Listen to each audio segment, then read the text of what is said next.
monster mat. You can see mine is very well used, very well used, very loved.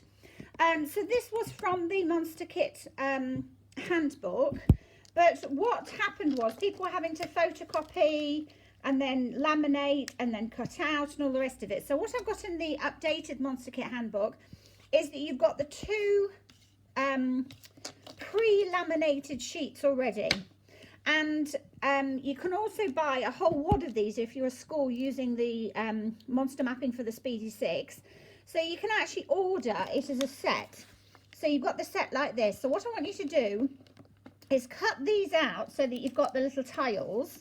So you cut this one out that has got just the monsters, and you keep this one underneath that's got the phonetic symbols. So you'll have it like this, but when it lifts up, they'll have the phonetic symbols on it. Now, this is actually really important, especially if you're doing this with for the Speedy 6, because within the Speedy 6, we're constantly checking what the Speech Sound King said about the phonetic symbols. So which were the sounds? Was it the sound sh or the sound ch, etc.?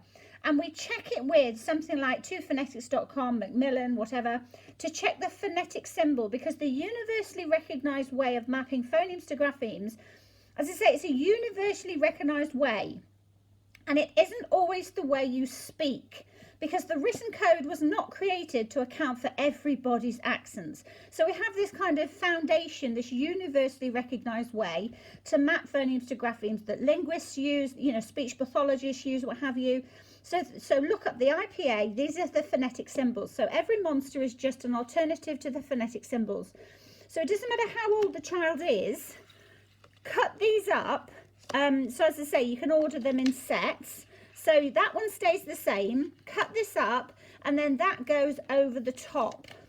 Now this is really important because a lot of people who are new to the IPA, you know, we've got the schwa, so it's actually a really good way to explore the schwa. So here's this phonetic symbol for the schwa. But a lot of people, when they're looking up the IPA, will look it up and they aren't sure whether the schwa is part of the graph, you know, the representation for the grapheme, the speech sound representing the phoneme that links with the grapheme. They aren't sure whether it's the same or separate. Think of the word fierce. I watched somebody the other day do fierce, and when they looked at the phonetic symbols, they thought that was separate. So they thought it was which didn't really make sense. But she's new to the IPA, so of course she's not going to know these things, and I'm not there to, you know, guide her and what have you. So this is really important because fierce. This is the phonetic symbol for ear.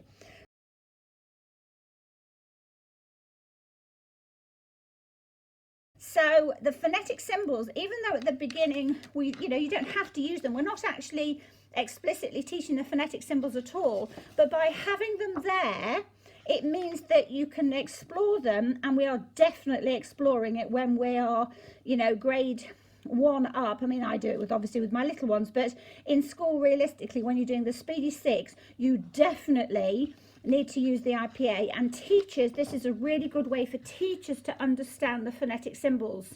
So, you know, to look at that and think, what on earth is that? Well, that's a phonetic symbol for the sound E.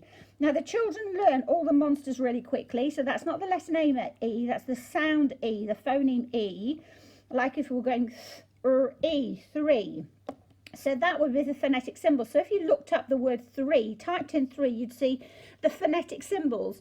Now this thumb, that's my unique technique that I noticed some commercial program has stolen.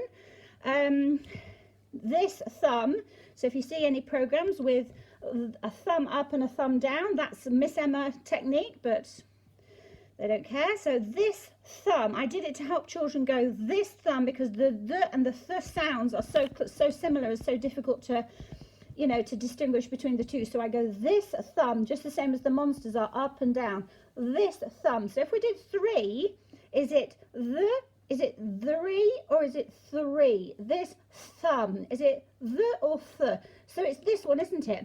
So when you look at, if you were to transcribe 3, you'd see, so you'd see that one, so you'd see that one, and E, so you see that one. So if you transcribed it, you'd see this, this, this. And so it's really going to help you, because when you've done that, you can look at that and think, oh, it's this sound. It's just so much easier. So as I say, as schools doing the Speedy 6 and doing the Speedy 6 training, make sure every child has this, because it's just so nice, because you can order them ready laminated, and all you need to do is cut them up. And it also means you've got spares, because there's always going to be words with, you know, lots of the same sound and or what have you. So anyway, so that's going to be really useful. It'll save you a lot of work. But please don't think, oh, I don't want them to look at this IPA, I don't want them to look at the phonetic symbol, it's going to be confusing, whatever.